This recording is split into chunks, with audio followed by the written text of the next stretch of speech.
আসসালামু আলাইকুম। আশা করছি আপনারা সকলেই ভালো আছেন। পাঠকের চোখে আপনাদের স্বাগত।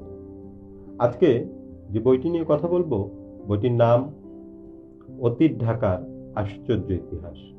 বইটির লেখক অধ্যাপক তারেক আজিজ। এটি একটি ইতিহাস ভিত্তিক বই। বইটির নামেই আপনারা বুঝতে পারছেন। কিন্তু বইটি ঠিক কবেকার? আজ থেকে ২০০ বছর আগে সেই সময় যদি আমরা ফিরে যেতে চাই, ঢাকাকে নতুন রূপে দেখতে চাই, অনেক অজানা তথ্য জানতে চাই, সেই বিষয়গুলো নিয়েই আজকের এই বইটি। কফি হাউস থেকে কলের গাড়ি।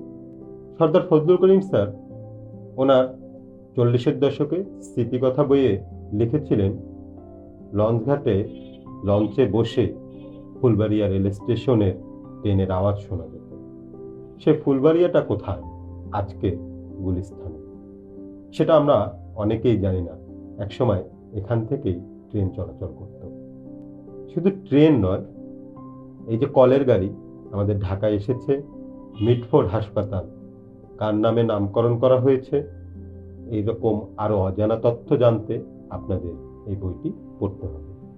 বইটি পড়ে আমার সব থেকে যেটি ভালো লেগেছে, যে ইতিহাসগুলোকে আমরা জানছি বা আপনারা জানতে পারবেন, সেগুলো কখনোই আপনাকে বোরিং ফিল করাচ্ছে না। মনে হচ্ছে আপনি একটা গল্প পড়ছেন, ইতিহাস জানছেন। গল্পের ছলে ইতিহাস ঠিক এইভাবে কতজন লিখেছে আমার জানা নেই। আমি কখনো আকর্ষণ হারাই নাই। গল্প পড়ছি একটার পর একটা।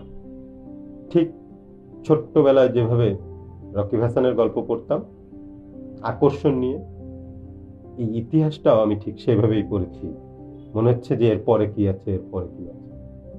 বইটিতে প্রত্যেকটা অধ্যায়ে নিচে তথ্যসূত্র দেওয়া আছে। আপনারা ভালো করে খেয়াল করলে দেখবেন যে লেখক এই তথ্যগুলো কোথায় থেকে এবং কিভাবে সংগ্রহ করেছে সেটা বিস্তৃত একটু করে লেখা আছে।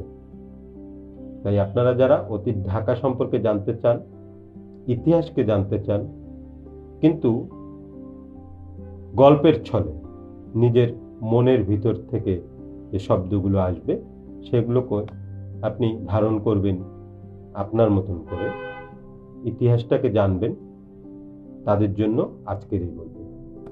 আপনারা সকলে ভালো থাকুন, সুস্থ থাকুন, পাঠকের চোখের সঙ্গেই থাকুন। ধন্যবাদ।